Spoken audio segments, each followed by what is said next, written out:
E69 news కి స్వాగతం. ముందుగా ముఖ్యాంశాలు. కేంద్ర కేబినెట్ భేటీ, పలు కీలక నిర్ణయాలు. కేంద్ర మంత్రి సిఆర్ పాటిల్తో తెలుగు రాష్ట్రాల ముఖ్యమంత్రుల భేటీ.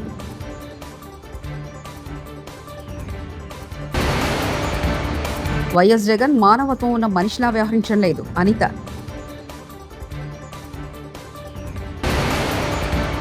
బనకచర్లపై వైఎస్ జగన్ కీలక వ్యాఖ్య. ప్రధాని మోదీ అధ్యక్షతన కేంద్ర కేబినెట్ బుధవారం న్యూఢిల్లీలో సమావేశమైంది. ఈ సమావేశంలో కేబినెట్ పలు కీలక నిర్ణయాలు తీసుకుంది. అలాగే యాక్సియం 4 మిషన్ విజయం కావడంపై హర్షం వ్యక్తం చేసింది. ఈ మిషన్లో భాగంగా అంతర్జాతీయ అంతరిక్ష యాత్రకు సురక్షితంగా వెళ్లి వచ్చిన భారతీయ వ్యోమగామి శుక్లాను అభినందించింది. తెలుగు రాష్ట్రాల మధ్య ఉన్న జలాంశాలపై చర్చించేందుకు ఏపీ, తెలంగాణ సీఎంలు భేటీ అయ్యారు.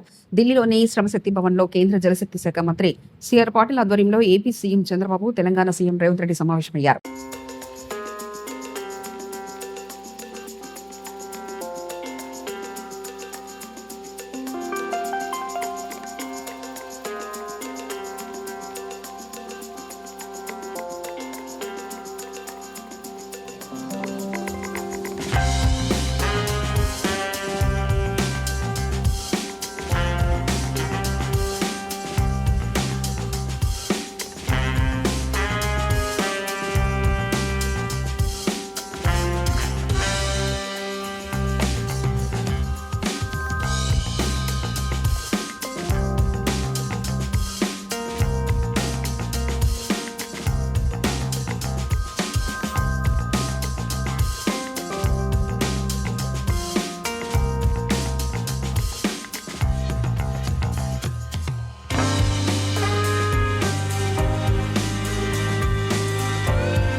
వైకాపా అధినేత జగన్ మానవతో ఉన్న మనిషిలా వ్యవహరించలేదని హోంమంత్రి అనిత విమర్శించారు.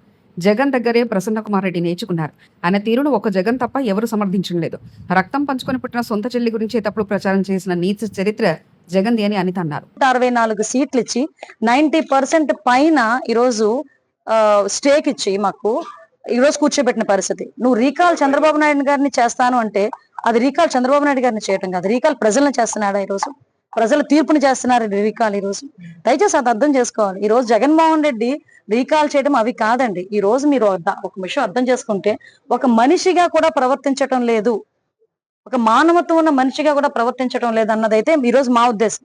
ఈ రోజు ప్రసన్న కుమార్ రెడ్డి ఎక్స్ఎమ్మెల్యే, అతని మీద సుమారుగా 50,000 పైన మెజారిటీతో అక్కడ ప్రశాంతి రెడ్డి గారు గెలిచారు. అంటే అక్కడ నియోజకవర్గ ప్రజలందరూ కూడా ఆవిడని ఆశీర్వదించారు. 50,000 పైకి మెజారిటీతో ఆవిడ గెలిచారు. అదేవిధంగా చాలా మంది వైఎస్ఆర్సీపీ నాయకులు అక్కడ ఇతని బాధ భరించలేక టీడీపీలోకి వచ్చిన సందర్భాన్ని కూడా గుర్తు చేయాలి. దీనంతటినీ ఓర్వలేక సొంత చెల్లి అవుతుందట. తెలుసా మీకు? మొన్నటి వరకు నాకు ఆవిడ చెల్లి అవుతుందన్న సంగతి తెలియదు. ప్రసన్న కుమార్ రెడ్డికి స్వయాన చెల్లి వరుస అవుతుందట.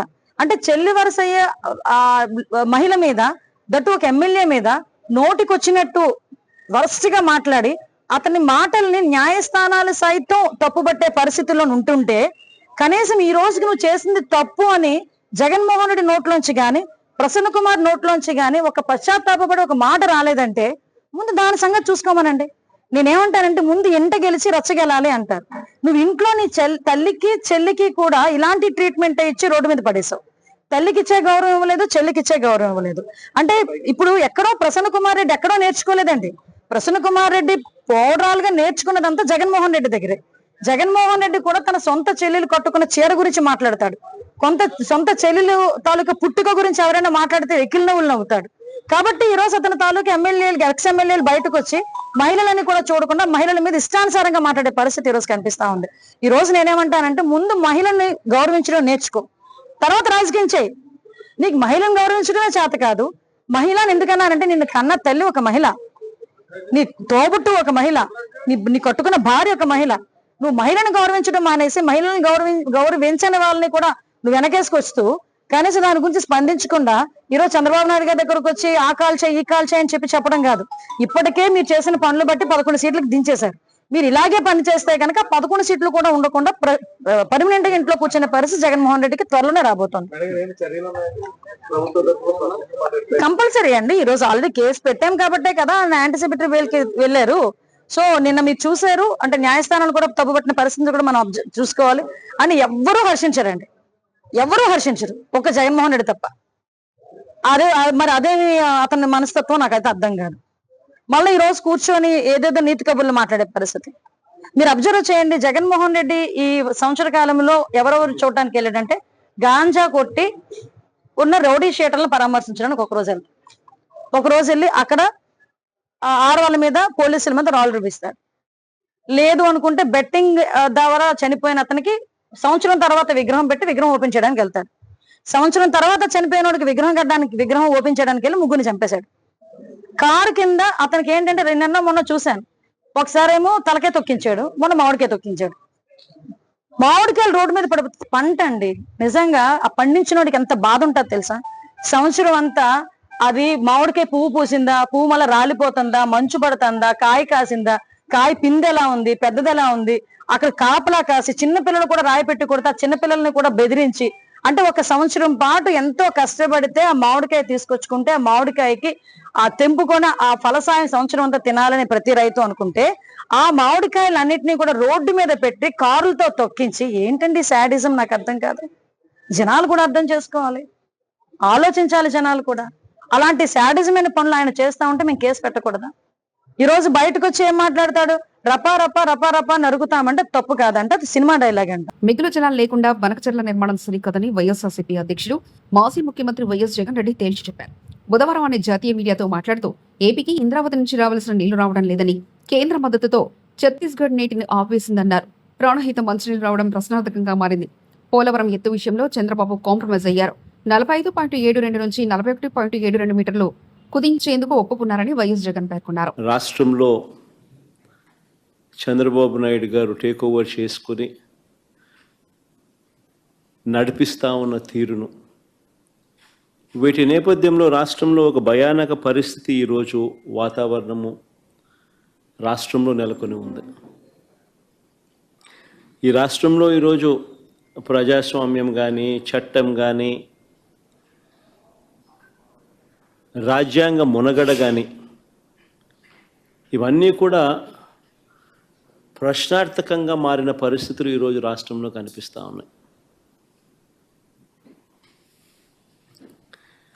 రాష్ట్రంలో ఈరోజు ఉన్నది ఒకే ఒక ప్రతిపక్ష పార్టీ. మిగిలినటువన్నీ కూడా చంద్రబాబు నాయుడు గారితో పాటు అధికారం పంచుకొని ఉన్న పార్టీలే.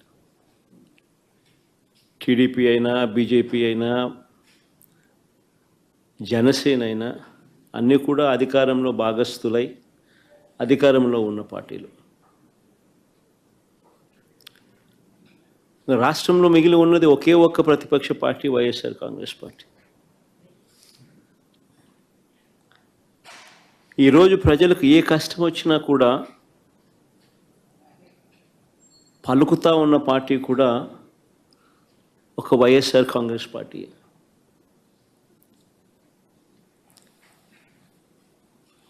ఎవరికి ఏ కష్టం వచ్చినా, రైతుకు ఏ కష్టం వచ్చినా, అక్క చెల్లెమ్మలకి ఏ కష్టం వచ్చినా, నిరుద్యోగులకు ఏ కష్టం వచ్చినా, విద్యార్థులకు ఏ కష్టం వచ్చినా, చివరికి ఉద్యోగులకు ఏ కష్టం వచ్చినా కూడా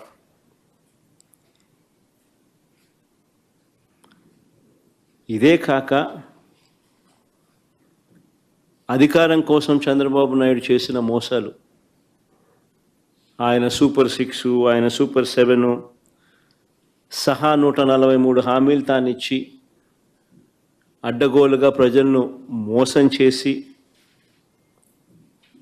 అడ్డగోలుగా తాను పరిపాలన చేస్తూ ఉన్న ఈ సంవత్సర కాలంలో తన మోసాలను ఎండకడుతూ తనను ప్రశ్నిస్తూ ఉన్న పార్టీ కూడా ఒకే ఒక్క వైఎస్ఆర్ కాంగ్రెస్ పార్టీ మాత్రమే. చంద్రబాబుతో చర్చలకు పోతానని రేవంత్ రెడ్డి మాట్లాడుతున్నాడు.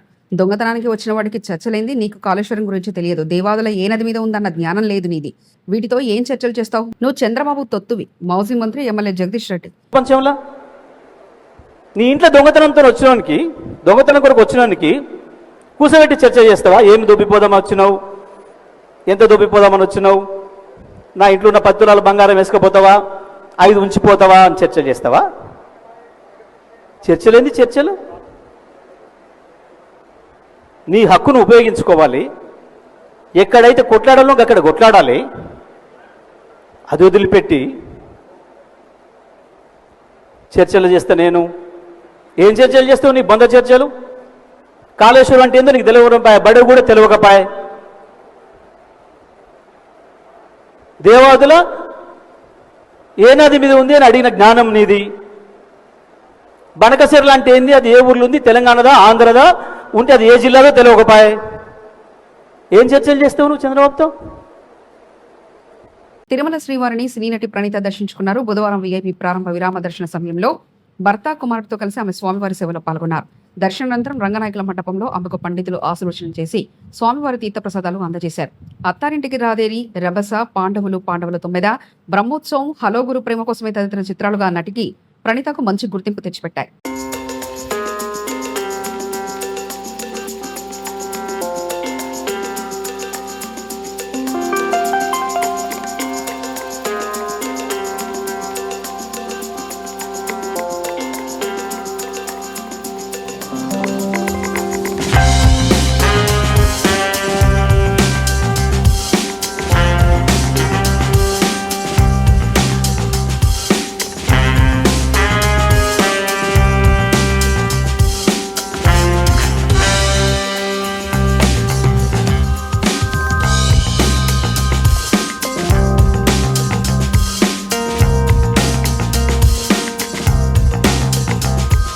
విద్యార్థులకు నాణ్యమైన విద్యను అందించాలి ప్రావీణ్య జిల్లా కలెక్టర్.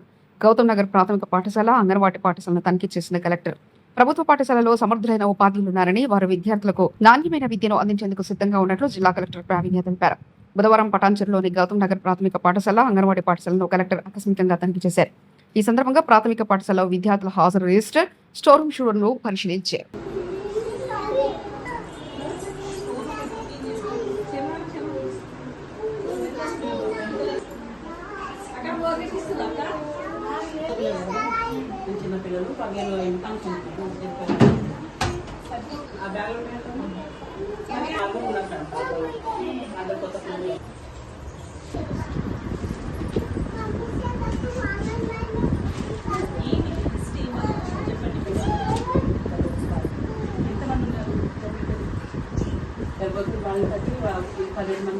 ఎంతమంది రోజు వస్తున్నారు?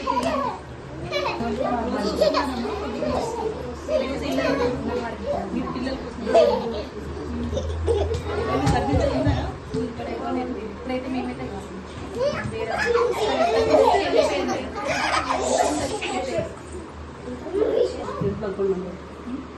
ఏ టైంకి వచ్చినారు?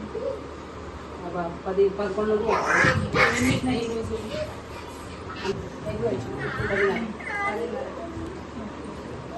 పిల్లలు తింటున్నారు. ఏం తింటున్నారు వాళ్ళు?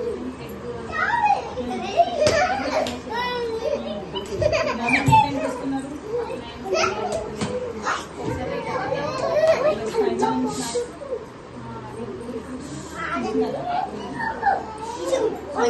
ఆగస్టుదా జూలైదా ఎప్పుడు? ఆగస్ట్ ఇప్పుడు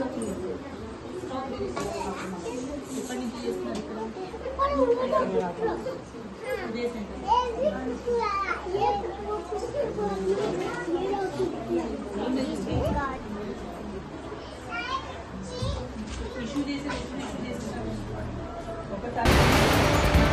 కేంద్ర కేబినెట్ భేటీ, పలు కీలక నిర్ణయాలు. కేంద్ర మంత్రి సిఆర్ పాటిల్తో తెలుగు రాష్ట్రాల ముఖ్యమంత్రుల భేటీ.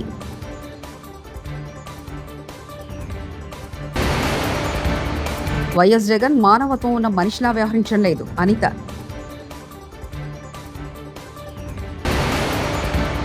బనకచర్లపై వైఎస్ జగన్ కీలక వ్యాఖ్య. ఈ 69 న్యూస్ ఇంతటితో సమాప్తం. చూస్తూనే ఉండండి ఈ 69 న్యూస్.